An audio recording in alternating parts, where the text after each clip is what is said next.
You're welcome back to the Cocoa Digest Morning Show. If you're just tuning in, this is the Cocoa Digest Morning Show, and we're about to have our online news review with two of my co-hosts in the persons of Miss Miriam Abnadidi and Mr. Clement Yabankwe. Hello. Hello. Good morning. Yes. Yes. How are we doing? By grace, we are fine. You know, it actually feels good to have you back, right? Thank you. Where did you go to? Tell us. I'll tell you in secret later after the show. They want to know. Oh, I went somewhere, but I am back. Where? We want to know where.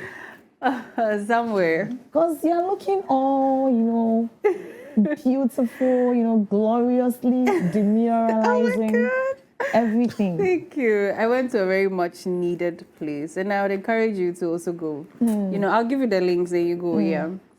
So how was our weekend? How has it been? How has my absence been as well? You were absent on screen, but you were in. Yeah. Yes. So it's been amazing. Yes, it's been very amazing. Okay. Though you missed the Ogua Feshe and stuff. Yeah. Beatrice also brought us, just... I watched. That's why I said watching from wherever I was. She was looking all excited about the, festival and everything. It was okay. No, that's good to hear. So, as we are back there, trending news officers. What is trending? What has been trending over the weekend, even yesterday and today? So I think currently what is trending is that enough is enough issue. Enough is enough demo that the NDC has set for today in all the 16 regions. We hope to see and to know the outcome of that demonstration. So what did they say the enough is enough was about? I think it's all about their call on EC, and what they are demanding from EC is forensic audits. Okay. Because to them, they said a lot of discrepancies in the voters register. So EC should have independent people to audit the voters register. Okay. And EC also says that they have competent people within them, so they would like to handle it themselves. And NDC said, no, we want independent people to do it. So that is the reason why the demo is really ongoing. But why do they think a demonstration is the best way to address this issue? Because I find it worrying because of where we find ourselves in the year.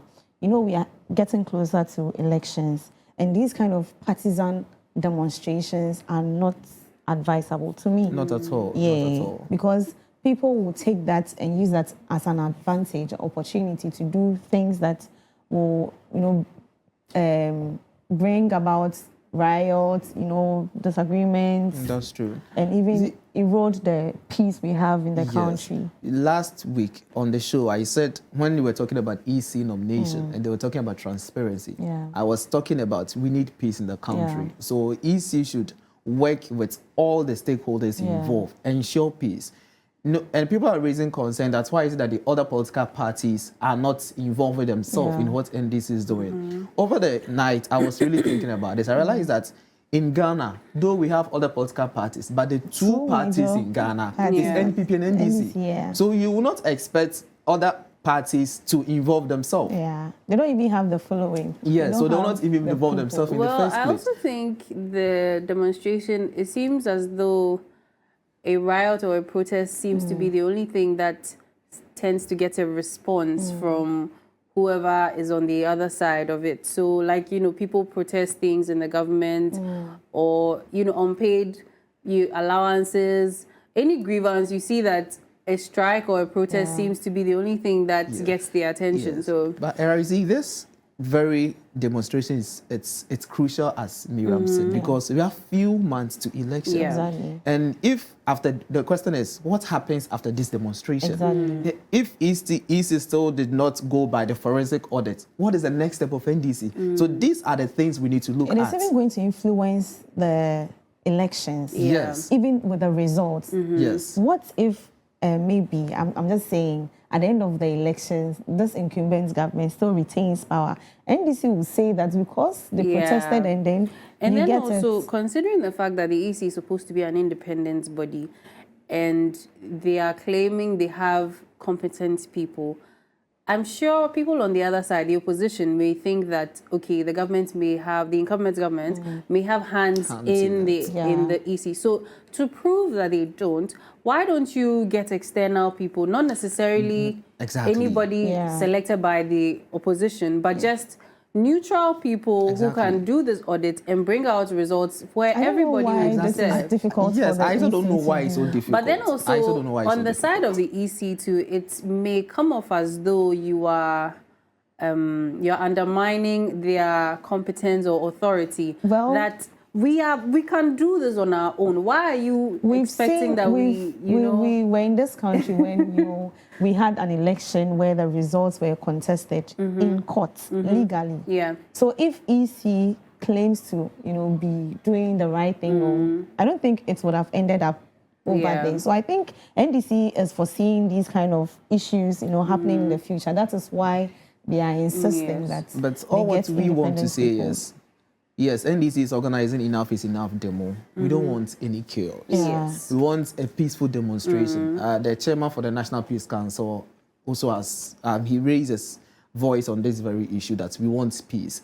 His point was NDC should wait after the voters register discrepancies has been set before they can embark on that. But they still want to do it. As you said, probably they've realized it from the past elections and they don't want to see it again. So all what we want to say is we want peace in the country. Peace is what we preach.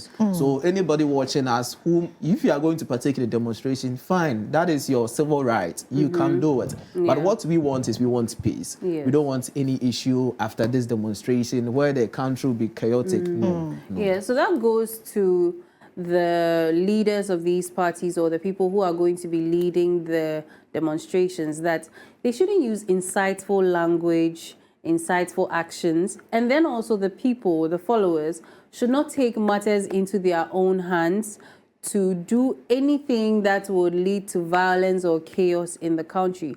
Because look, whether or not you die for this political party, they will still be here, they will get more followers. So please, like we say, don't die a useless death just because you are so patriotic or so, what's the word? So in love with your political party. It is really just an affiliation. Let's calm down and just embark on this protest peacefully, get our grievances heard, let whatever it is we need to say be said in the right way and protect lives and property.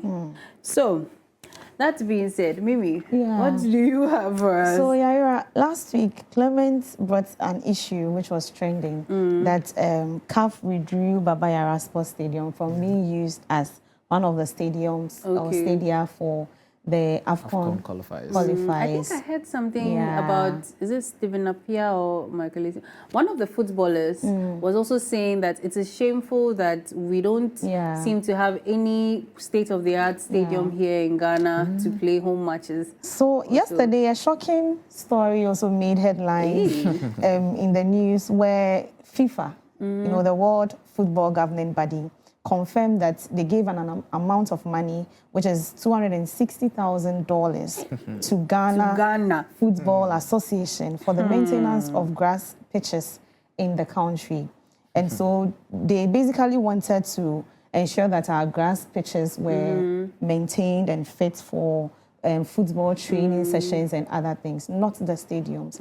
And this issue has sparked a lot of controversies online, because people claim that, look at the amount of money that was given to GFA, yet we can't even boast of one pitch.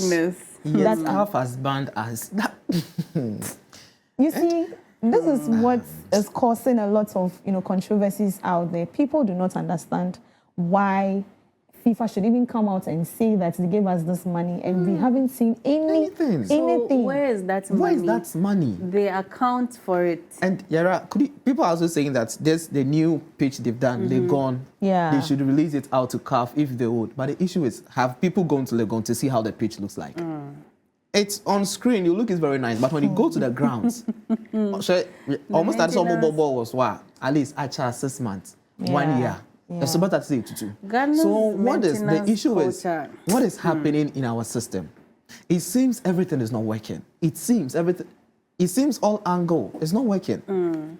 Because if FIFA of all should come out to say this, that should know, like, that's bad name on our football association alone. Like, it is going to go a long way to affect us as a nation, and even with the football fraternity, because I mean Ghana is known to be a football country. We love football, yet we don't appreciate facilities, things that will make the football love grow. We don't do that. I think generally as Ghanaians, our maintenance culture is very poor. Very poor. Because you can go anywhere that is deemed a government institution, from even the schools all the way up to even agencies and ministries here. There is that abindia, so let me treat it anyhow I want.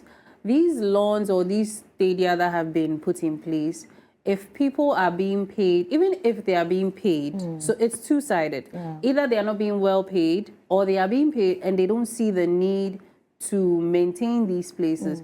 If you realize that you have been given this job, because there's nobody to come and supervise every now and then, they don't do anything there. They are supposed to probably water the plants, make sure to check in for any broken chairs or those small things that should be maintenance facilities that should be put in place. They are not being put in place because they know that nobody would hold them accountable. And then also the other side of it could be that the management that's supposed to delegate this task to somebody is also not doing that because they know that, nobody will come and check. So why don't I just pocket that money when we are getting to, that time then? Because I even heard that for the African Games, they were supposed to actually put structures in place, like an actual building to house these athletes. What I heard was that the hostels we slept in back in school were just polished up a little to house these people. So all that money, where did it go? You see, because that small renovation cannot compare to building a full structure. You see, I think, Mimi, let's leave this story for the sports people. Yes, so that they will delve more into it on Friday on Clock Sports. Yes. So, yes, the conversation is still ongoing. Don't forget to send in your comments to our live stream on Facebook and YouTube, Clock TV, Cocoa Digest, and of course on our WhatsApp number displayed on your screen. Send in your comments, send in your suggestions, send in anything that you want to say, but please keep it decorous. So, yes. What stories do you actually have aside the trending news? What do you have for us? I know you have the daily graphic business, right? I have the graphic business. But before graphic business, something happened in the international front over the weekends that deals with Donald Trump. Okay. We heard about an assassination some time ago, and it has happened again. And I think it's something that the US need to look into it. And Donald Trump said that he's not going to back off. If it is a plan for him to back off in the election, then he's not going to do that. By the grace of God, he is safe. And I think the FBI, they are still working on it to make sure that whoever is behind us is like that person will be dealt with whenever he. Yes. Some have also said that this could be a trick to get people, people sympathize with him and vote for him. The elections, this year's election is going to be very tough, especially between Trump and then Kamala, because of the experiences they both have and where they are coming from. And so I think it's giving diverse opinions. Yeah, that's true. So let's quickly go into the graphic business. Yeah, so I have a graphic business, and on the front page, it's boldly written that banking sector. So on the front page, banking sector fraud cases rises. That is, BOG directs further actions to reduce trend. And it says that, let me just read just the first paragraph. It says, despite the stringent measures adopted by Bank of Ghana to help check the upsurge of fraud within the banking sector, the number of such cases continues to rise. And that is what the business graphic business says on the front page. When you go to the page 6, the story continues at page 6, you get to know the statistics. That tells you that in 2023, it has risen to 88 million Ghana cedis. In 2022, it was 82 million Ghana cedis. So an increase of 7%. When you go to that of the 2023 also, in terms of number of people who are affected in such incidents, you get a coup number of 15,000. Yes, so let me just get the number right. Almost 15,000 people were people who were affected in such incidents. So people can just get the graphic business, viewers can get a graphic business to know the details of such story. So that's what we have for today. Okay. So, Miriam. Yeah, on the front page of the Daily Graphic, we have revive Akosombo Textiles to create jobs. Ekwemuman Hene appeals to government. And also, we have high voter turnout expected in 2024's elections. That is a study conducted recently. And our major story is 500,000 herbalists unlicensed. Regulatory Council begins clamp down. And according to the Traditional Medicine Practice Council, we are saying over 521,000 traditional and alternative medical practitioners operating in the country are unregistered and unlicensed. So this figure includes about 321,000 unregistered traditional medicine practitioners and over 200,000 complementary alternative medical practitioners. And on the issue of advertisement, they are also saying that the alarming rate that unauthorized practitioners flooded the airwaves in particular to advertise their institutions and products is becoming more concerning. And that is one of the leaders of the association or the association. So that is it. Okay. You'll find that story on page 3. Because of time, we just have to wrap it up. Okay, so we have a comment here. This is from Rose Entertainment. Good morning. I'm Charles, watching from Dubai. Good morning to you too, Charles. Thank you. And then Creative Academy says, beautiful quote. Thank you so much for your comment. Please continue to send in your comments and your messages. We'll read them out loud here as you join in the conversation. So for the online news, the first story says, Ministerial Committee on Galamsey under Akufo-Addo dead on arrival. This is by GNAT. So in summary, the 5-member Ministerial ad hoc committee that was, put together by the President, Nana Addo Dankwa Akufo-Addo, which constituted to engage stakeholders that would be evaluating the government's efforts to address the illegal mining activities, commonly known as galamsey, has been characterized as dead on arrival by the Ghana National Association of Teachers, because the members of this committee are ministers and, of course, members of parliament. And it seems as though because of the upcoming elections, they will not get enough time to put in that much effort to actually embark on the audits and, all the things they need to do as a committee for the galamsey. And I mean, this committee was set up just on Friday, September 13th, and already we're getting comments like this. A lot of people have also raised this similar concerns, especially regarding galamsey in general. Well, okay. So I just want to add up to whatever is happening. That yes, we know a committee is set up to help resolve issues and critically think through. And the committee is made up of stakeholders, people that these things grossly or largely affect. But I don't think banning galamsey, up front is a good decision to solve this issue or a good idea to solve this issue, because yesterday in the news, somebody drew my attention to it that they think security personnel and why am I forgetting this person's name? But let me check it out and then Clement, you can. Okay, so whilst Mimi was talking, I got something, because this 5-member committee, as you said, they are all ministers. They have their ministerial roles. Yeah. There's a lot on their decks already. Aside that, they are members of parliament. And you know, this election, nobody wants to give in. Yeah. Nobody wants to give in. Aside everything, they are part of this government, incumbent this government. And it was in this government that a committee was set, Interministerial Committee to fight against illegal mining in the month of March 2017, where Professor Frimpong Boateng was the chair of this committee. So the question is, what happened to such a committee? It was dissolved. So what is the outcome now? Now you are bringing out a new committee. Yeah. Exactly. That's my first question. Yeah. So let's know that committee, the outcome, before you are setting up a new committee, of which these people whom you've set up, as the GNAT people said, I agree with them, because they won't get time to do the work. Yeah. They won't. And GNAT raised 5 things. Let me just mention. They said, 1, immediately declare a state of emergency. What they think government should do. Immediately declare a state of emergency.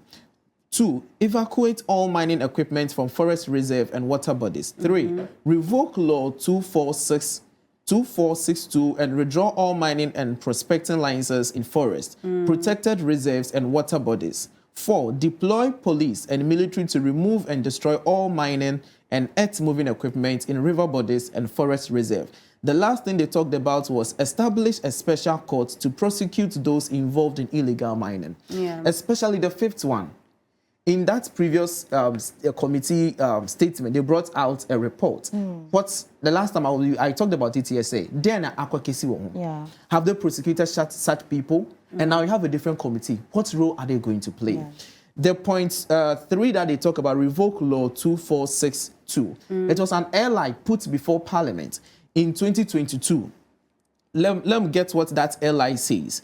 In that airline, you get to understand that it gives the president the mandate to approve the mining of some forest reserve in Ghana, which it's not so. Previously in the PNDC law, it wasn't like that. But in this LI, it gives the president the mandate to endorse mining of forest reserve. Yeah. So let me just be it was passed in November 2022. And this LI says that the president can approve mining in this critical areas if it is in the national interest. And in 2018, environmental guidelines excluded globally significant areas such as Tano Ofen. In those times, you can't do mine in this forest reserve. And 81 Range Forest Reserve, you can't mine there.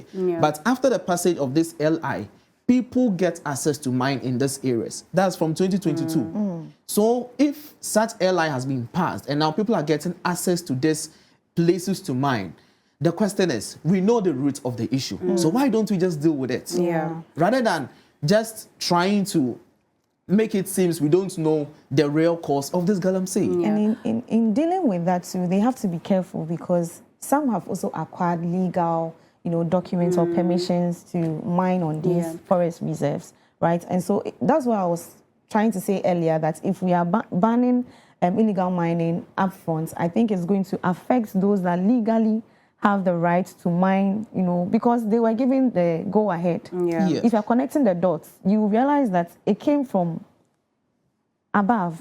Sure. Okay, You get so it? my second story also talks about galamsey. So let me read it quickly. Then we can put the galamsey conversation together. So this one says, the Water Resources Commission says we have to put an immediate halt to this careless mining. All illegal mining activities in the nation are to stop immediately, according to a call made by the Ghana Water Resources Commission. The Commission has voiced worry that a small number of careless people are endangering the security and welfare of Ghanaians.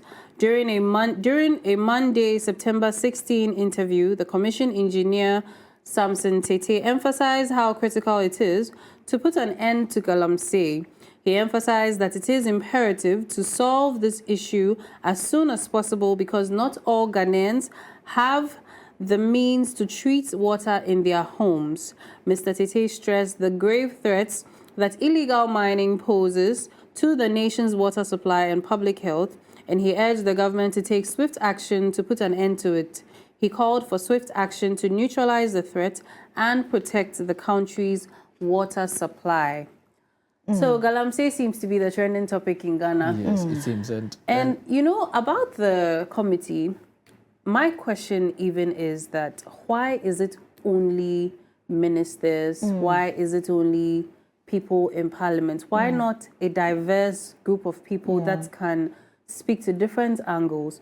If we have possibly even engineers, if we have even people, something like maybe the chieftains or other people in society that can look at things from a different perspective. Because if we have only members of parliament or ministers, these people are, so to say, detached from the real situations of society.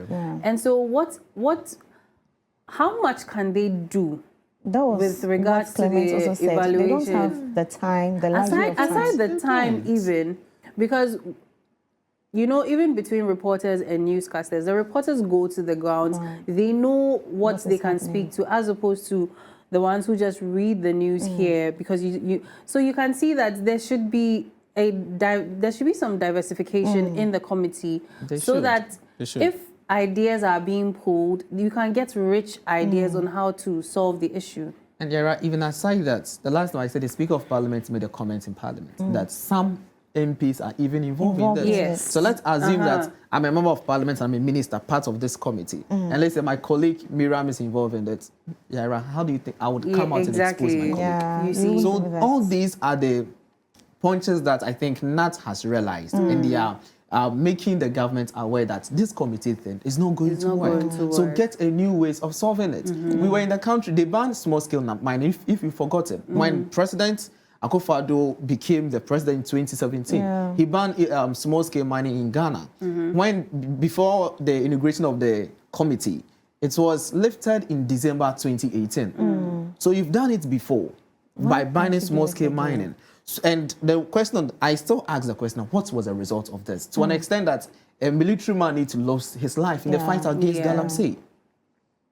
I think this story, you know, I know government is also trying to work it out with long-term measures and other things, but I also feel that the community members themselves need to be educated on inclusiveness and something that will drive them to fight galamsey themselves.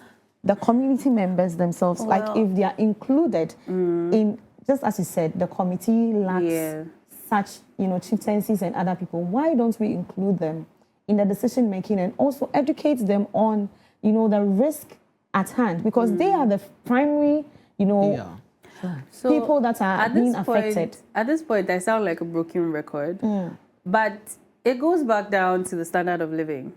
These people are risking their lives just for nokofio. If the nokofio, if they had means to get nokofio other ways, they would not have been so interested in, you know, risking and endangering lives, even their own lives, because this has so many long-term effects. Our water bodies. How I think I saw a video where I think the Kintampo waterfall or so has become brown. Now we say we are doing what's the name, the December thing with the tourism where the diasporans come to Ghana. It has this name. How could I forget? I think I'll get it. You move on. So with tourists coming, and now our tourist sites are becoming a mess. Does that not put a dent on our tourism? It does. How long till our food is no longer viable for export? How long till our food is no longer viable for even consumption? To the point where, you know, in the movies, at some point, maybe this food would cause some genetic mutations in your body or something. And you see, the mining causes some amount or compounds of these elements, manganese, mercury, all these things, metals, to be in the water. And they are in such quantities that our bodies may not be able to break down. Now look at our renal issues here, even in Ghana. How long till we have even an increased set of renal issues, liver issues, brain damage, you know, children, babies, all of that. So if we come back to the standard of living, that if our lives here are better, these things would not be an issue. That's one side of it. And then also, the people above who know it is a lucrative business, because this thing cannot be thriving without some form of investment, whether foreign or even local here in our country. And like the Speaker of Parliament said, allegedly, that there are people, members of Parliament, who are investing in these things. So you realize that there are too many sides to this, and we need to be honest. Very if we are going to think about the well-being of Ghanaians, we need to be honest and then do something about it. Probably the people put on the committees may even, have their hands in it. The chieftains want to even add may also have their hands in it, because it is lucrative. You don't even know who to trust. Because that's the whole thing. So we have a comment here from Rose Entertainment. You all look beautiful today. Thank you, Rose Entertainment. Big Family Audience says, good morning, Clog TV. Good morning to you, Big Family Audience. So our last story, as for galamsey, if we want to talk about it, yes. I think Clog TV need to bring a show on galamsey for some time. Yes. So. I know one of our sister stations has something like that's going on. Is it Channel 1 News? They have a whole fight against galamsey. So the last story here says, Gomoa West, NPP and NDC backers argue over drip equipment commissioning. So in the Gomoa West district of the Central Region, supporters of the New Patriotic Party and the National Democratic Congress, NDC, battled on Monday morning over the commissioning of machinery for the district road infrastructure project known as DRIP. Sources claim that the dispute started when NDC backers objected to the choice to have pictures of MPP's parliamentary candidate Bismarck Besie Inkum for Gomoa West displayed on the DRIP apparatus. This argument became quite heated and also almost resulted in a fight between the two groups. The NPP's local leadership was allegedly threatened, and a pistol was brandished by the area's Member of Parliament, Richard Jan Mensah, according to Besie Inkum, who also serves as the district chief executive for Gomoa West.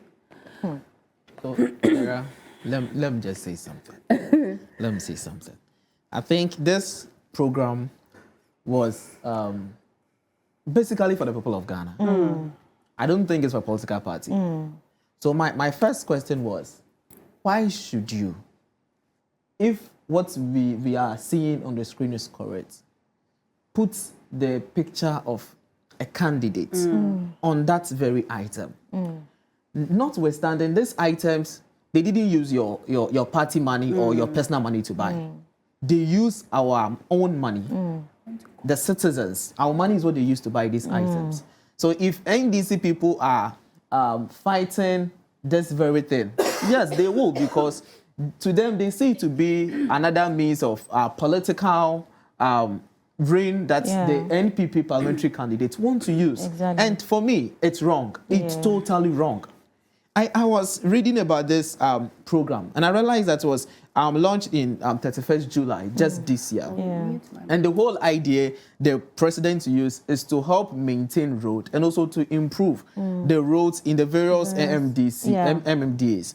So if they are doing that, and you are going to showcase such items to the people of Gomoa West, and you have your stickers on it, like, it's wrong. You see, Ghanaians ourselves, we like that MPP na say, NDC na say. You see, so they just want, this is not in defense of anybody, they just want to have this equipment attributed to them. But it was not the party's money. Exactly. That's the whole issue. But at the end of the day, because they are the incumbent government, they want to make, yes, I buy Nebeye, I buy MPP, I buy Nebeye, say, because they know that Ghanaians tend to hold on to such. Even if this initiative was started by a previous government, maybe NDC's government some 8 years ago, and now MPP has finished it, they will still want to brand it as something that belongs to them, just to appease Ghanaians. And now it even comes back to our earlier conversation that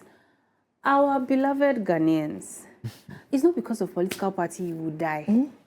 Because yes, you, for the love of your party, it is valid to love your party, but to the point where you are brandishing a pistol. What if you accidentally kill somebody? And that is At the the point end of the day, as a country. this is where we've gotten to, because, you know, I remember some years back, Honorable Abubakar Siddiq, yes, he was saying that these political parties, you don't need to die for them. For him, if NDC is in power, he will eat. If MPP is in power, he will eat. But we the ones at the grassroots, we are, if I'm of one party and she's of the opposition, we are not friends. We want to get at each other. For what? Yes, those up there. Those up there are friends, family. They eat together, they do everything. You think they don't know what's happening? They know. And they also thrive on that because they know that it would serve the purposes they want it to serve. But let us also think about ourselves. Look at this. Every time elections are about to happen, we have to keep begging and drumming it in the youth's ears that don't lose your lives. Like, people will be riding motos over speeding just to celebrate the winning of your party. We get it. You love the party, but at the expense of your own life.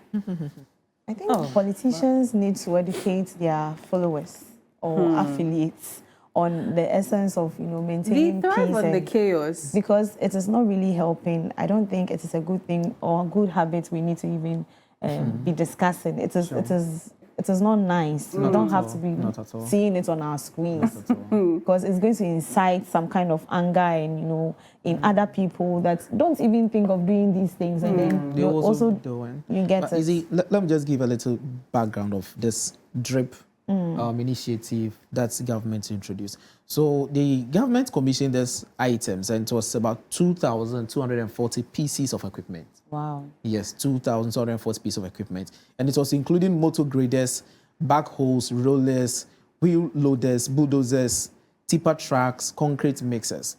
And it's all because they just want to help our connectivity, road connectivity.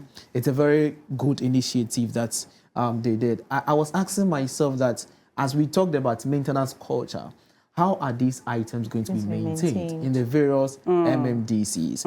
And the president also said something. He said that a 4-member committee are going to overlook these items in every MMDAs. Committees they are there. Committees they better here.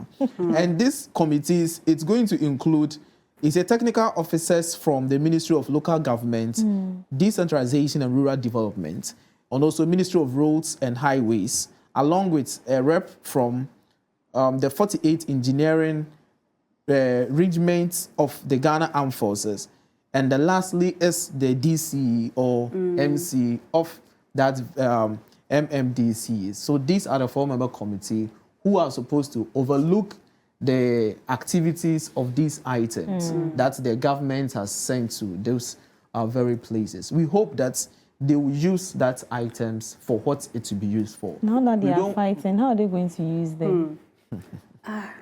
You see, we always remain hopeful. Yes, this issue, there was a lot of controversies around it, and I think we won't talk about it today. We will do it next time. Okay, so we have a few more comments.